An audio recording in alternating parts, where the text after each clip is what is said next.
Welcome to ATB-TV. I'm Darren Dance with Peter Morganti. Today we're at Kyneton, the beautiful picturesque track, Pete, with all these big trees. Picturesque on the banks of the Campaspe River. It is a... How old do you reckon these oak trees are? Oh, I said 100 years, but I have no idea, but geez, they've been here longer than me. They say they grow a foot a year. They're pretty high. They might be 150-year-old. Anyway, it's a beautiful track here, Kyneton, if you haven't been here. Lovely track. Yep. Great atmosphere. Bring a picnic or just come for a day out and a few drinks. Christmas parties line the fence there? Yeah, there's a few there. So anyway, let's go back, Pete. This is Jericho Cup Week. Jericho Cup Week. We'll delve into a bit of history. I've been into the books. You've studied it. Or as it is these days, I've hit Google. All right, where do we go back to? We go back to last Saturday. We had the Ballarat Cup Day, which the event itself was a ripper in terms of... record turnover. Record turnover. I reckon they would have got to keep most of it. 42 million or something they turned over. It was a lot of money. Unbelievable, isn't it? 10 races. And unfortunately... Did you back a winner? No one collected on our two anyway. No, I actually only had a couple of bets. And nothing? most of it was around Fact or Fable, who was the first one we'll talk about. She was good. She didn't disappoint. No, well, the heavy track ruined her chances, as it turns out. She ran fifth. Coming around the corner, she peeled out, and I thought, oh, she just wins here. But she floundered down the straight, didn't she? And big clods of dirt were going everywhere. And, you know, she regained her balance to finish off okay. But it's only about 3 lengths, yeah. But the winner was good, and I just felt that if it had been on top of the ground, she would have been right at the finish. I think that was the general consensus from jockey and trainer. So she's smart. We push on with her. At this stage? Yep. We don't know. Don't know, right. A bit later in the day, another one who, well, hates the wet. Spun his wheels and hates the wet. Rode one first. 2 years in a row we set him for this type of race. 2 years in a row he cops slow 7 and 8 and just hates it.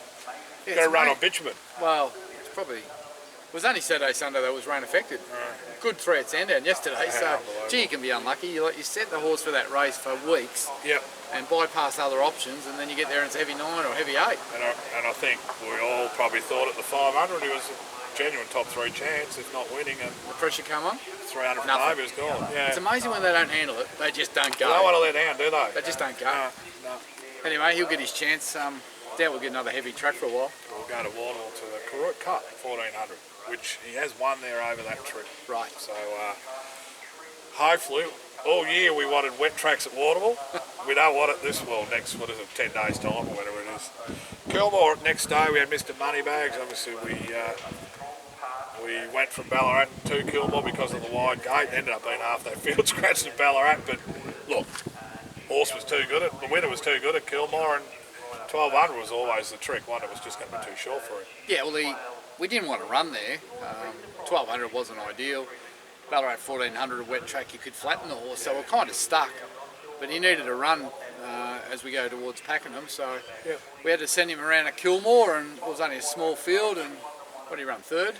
Third, he's only a half neck off second, and half jibs the start. If he would have been he should have won a clear second. Yeah, he reported he didn't go down the hill and didn't go up the hill. It's a bit of a tricky track on the wet, but anyway, look, he's got the run into him, and he'll be primed for Pakenham.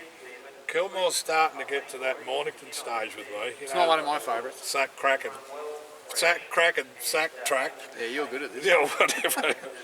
Shouldn't have had that beer first. I've been there 3 times. Misty C ran last. Condover Hall nearly ran last, and he's ran third in a field of 4. And it's not one of my favourite venues, Pete. No. We had a few days off. Bendigo, Fashion Stock, she kicked off and ran well. She finished 6th, but no favours in the run 3 wide. But her pedigree sort of kicked in late. She finished off nicely. First up for Archie Alexander, and I thought the same. With the run she had, 3 wide, no cover, she was entitled to knock up. You know, that was a pretty tough run first up for a horse that's got improvement and going to get over ground, and she just kept coming to the line. Yep, finished as well as anything, and look, get her out to a mile and then 2,000 pretty quick. She's not far away. Third up, I wouldn't have thought. Yesterday you went to Sandown. We had Igniter. We were all excited on the home turn when Linda opened up the valves and he kicked, but beat by a better horse. Yeah, where his horse sat him behind her, and look, she said she couldn't believe he got beat because it was a super run, and you know, she went for him in the corner and she rode her own race, gave him every chance, which is what we wanted. But she said if she had had review mirrors on the saddle, she would have realised the favourite was right behind us, and she would have waited another 100 and then kicked. But they don't have review mirrors. But the horse went good. He's placed in town now, and I'm sure the first two horses have got good future. Beaten by 2, we beat the rest by 3. Heading the right direction. Today, as we stand here, we come here, there was a bit of a head-to-head battle between a Griffiths and a Weir horse, and look, we've got knocked over by Hayes with Ellen Zara in between. It's a strong maiden we come to. Yeah, very good maiden. We knew pre-race that the Hayes horse had form behind Brutal. Yep. It had trialled really well during the week or last week. It was all the rage. You know, with even luck it wins, well it won. You know, he rides too good, Geordie Childs. He just stacked them up and he got the job done. Once he hit the front, he dictated. Yep, and I thought Dentara, who over raced and sat outside, was brave. Yeah, she was. Yeah, brave, got to the line good. Just couldn't get past. They didn't actually change order much in the straight, but she ran a really nice second. That's 2 seconds in a row for her.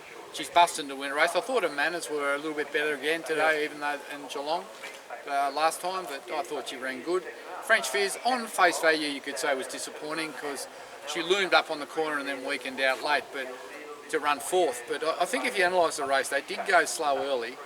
She was 3 lengths off the lead, and then Johnny used her up to get on terms, so she had to make that run to get on terms. And then when she did that, they kicked, and then she couldn't match them. If you do that in a genuinely run race, you get the bounce off the camber, but the trouble is the leader's got the bounce.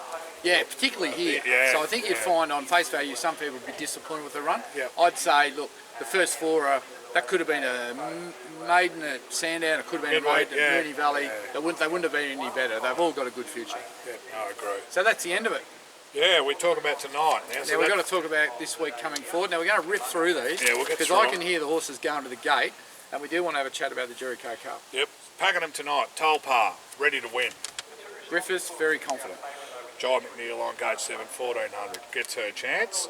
Whitemore first up. Now, when we've spoke, we'll give him a little each way chance first up. Obviously a stayer in the making. Yeah, he's been gelded, he's got blinkers on. Trial good in blinkers. Bred to run a mile plus. Could be a Tassie Derby horse. But Robbie said, look, just don't be surprised if he doesn't pull out a big run fresh. They go silly in front. You've got that uphill finish. He could be the swooper, but the stronger finisher. Saturday, I've got bookends there, Darren. I'm looking forward to going to the Valley. I love that track. We've got Social Spin in race 1 and we've got Serious Suspect in race 9, I think it is. Well, Social Spin's trialled up really well. Yes. He was good last prep, got his tongue over a bit his last run, went out. Has he been gelded? Yeah, come back a real mature. Yeah, he was gelded, I think, prior to the last prep. Yep. Yeah, and galloped with a... Well, he's got big raps on this He horse. galloped with a horse 3 grades better than him the other day, and where he said that's good enough for me to go to the races. So Do you know who that horse was? No, I don't. I couldn't find out. I don't ask questions. They don't give one to. The fact that he gave me that insight was enough. So, Gate 1, Johnny Allen. massive chance. Yep.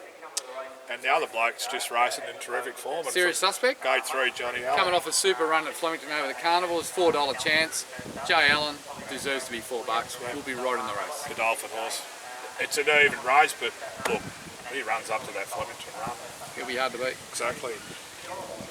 There was some intel that Angel Lass might have been going to Terrell, but no, I'm not sure Couldn't whether see that her in the happened. acceptance. No, so I'll chase that up. Then we come to Sunday, The Jericho Cup Pete. the Jericho Cup, where we have 4,600 metres. Penthouse Playboy. Jay Allen has jumped off Yep, truly high, which means to get on Penthouse Playboy. About the Jericho Cup Pete. Jericho Cup. You know what, the history. I honestly, a week ago, I knew nothing about the Jericho Cup in terms of the history.